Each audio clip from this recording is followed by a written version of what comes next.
Assalamualaikum warahmatullahi wabarakatuh. Selamat datang di video materi pembelajaran mata kuliah TAFE atau singkatan dari Analisa Fisika dan Elektrokimia.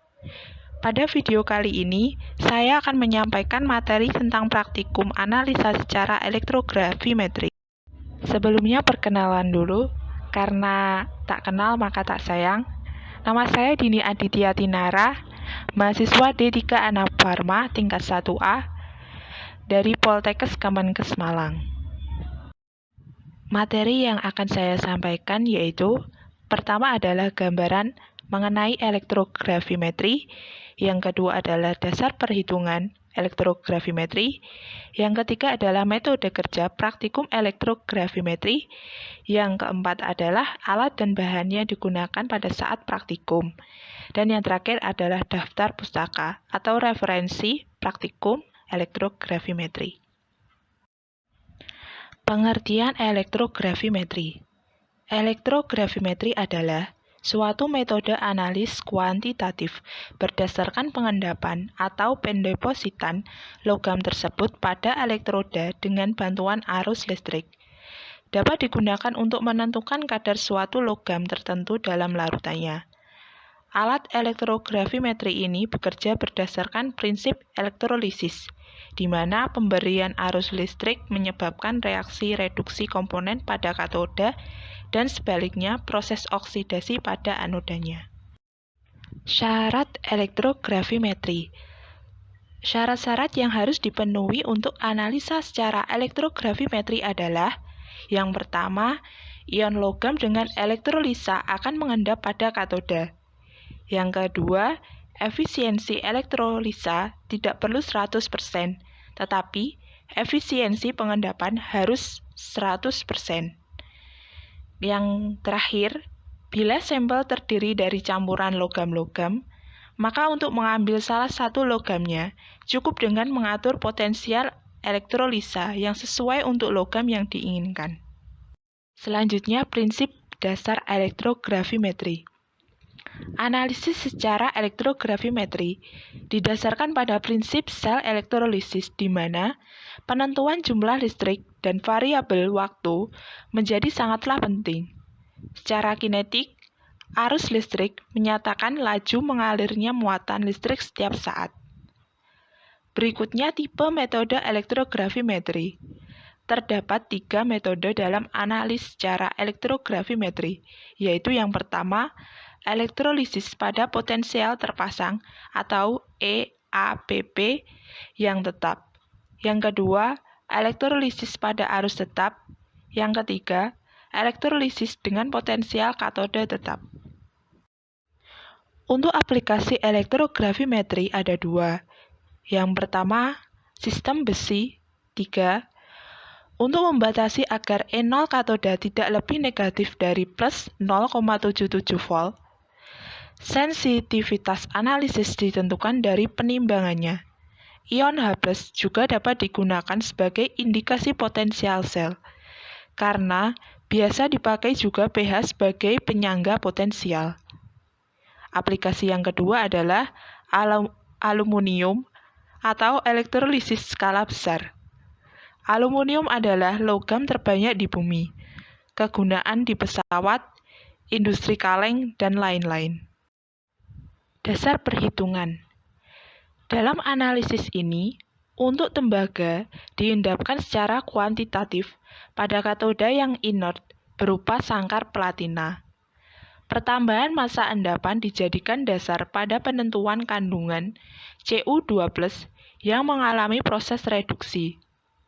Menjadi logam Cu pada permukaan katodanya, proses pengendapan ini harus mencapai kesempurnaan, dilakukan dalam suasana asam kuat. Asam nitrat sebagai dipol laser atau buffer potensial, di mana mencegah reduksi H+ yang berasal dari H2O, pemberi asam, sangat berperan dalam reaksi ini. Ini akan menstabilkan potensial katoda, di mana tidak terjadi cukup negatif untuk mereduksi logam-logam lainnya, seperti nikel yang mungkin ada di dalam sampel. Ini juga mencegah reduksi H+, yang dapat mengakibatkan endapan tembaga yang berongga dan tidak menempel. Penetapan massa Cu dalam percobaan ini dilakukan berdasarkan hukum Faraday. Hukum Faraday mengatakan bahwa banyaknya zat yang diendapkan pada elektroda selama elektrolisis berlangsung sebanding dengan jumlah arus listrik yang mengalir melalui larutan tersebut. W atau massa zat yang diendapkan sama dengan E atau massa ekuivalen dikali I atau arus dikali T atau waktu dibagi dengan tetapan Faraday dengan nilai 96.500 kalem. W atau massa zat yang diendapkan bisa diperoleh dari AR atau massa atom relatif dikali I atau arus dikali T waktu dibagi N atau mol dikali tetapan Faraday dengan nilai yang sama yaitu 96.500 kalem. Selanjutnya adalah metode kerja.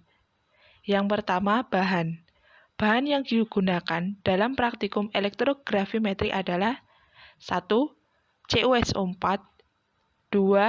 Asam nitrat 3. Etanol 4. Aseton. Yang selanjutnya adalah asam sulfat. Untuk alat yang digunakan adalah yang pertama beker gelas, selanjutnya adalah botol semprot, selanjutnya adalah batang karbon, ada penjepit kayu, platina, kabel penghubung, kabel capit buaya, ada power supply. Dalam praktikum ini, power supply yang digunakan adalah baterai alkalin 2A. Selanjutnya adalah desikator, ada oven, neraca analitik, pipet tetes, pipet ukur, dan yang terakhir adalah lampu takar. Berikutnya adalah prosedur kerja. Yang pertama, lempeng plat platina digosok dengan amplas, lalu dibilas dengan HNO3 atau asam nitrat. Selanjutnya, lempeng elektroda dibilas dengan etanol dan aseton. Selanjutnya dikeringkan dalam oven, diletakkan di atas gelas arloji. Kemudian didinginkan dalam desikator. Setelah itu ditimbang hingga diperoleh massa konstan. Langkah selanjutnya, dipipet 10 ml CuSO4 dengan konsentrasi 1 molar dimasukkan ke dalam bejana elektrolisis. Setelah itu, ditambah 1 ml larutan H2SO4 atau asam sulfat pekat ke dalam bejana elektrolisis dan ditambahkan aqueous hingga tanda batas.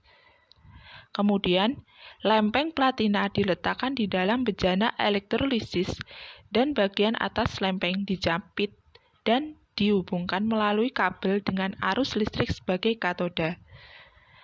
Berikutnya, lempeng karbon diletakkan di dalam bejana elektrolisis dan bagian atas lempeng dijepit dan dihubungkan melalui kabel dengan arus listrik sebagai anoda. Arus listrik yang digunakan adalah 2 baterai A2 dengan beda potensial 3 volt. Ini adalah gambaran rangkaian dari praktikum elektrografimetri. Bisa dilihat. Elektrolisis dilakukan selama 20 menit. Setelah elektrolisis berlangsung, lempeng platina diangkat dan diperoleh endapan Cu pada lempeng platina. Kemudian, endapan tersebut dicuci dengan etanol dan aseton. Lempeng platina yang terdapat endapan Cu ditimbang hingga diperoleh massa konstan. Dihitung massa Cu dengan menggunakan hukum Faraday. Ini adalah daftar pustaka yang saya gunakan sebagai referensi materi video kali ini. Terima kasih telah menyaksikan video pembelajaran saya kali ini. Semoga menjadi ilmu yang manfaat dan barokah. Amin. Mohon maaf jika video kali ini masih banyak kesalahan dan kekeliruan. Mohon maaf karena saya juga masih pemula. Terima kasih. Wassalamualaikum warahmatullahi wabarakatuh. See you next time.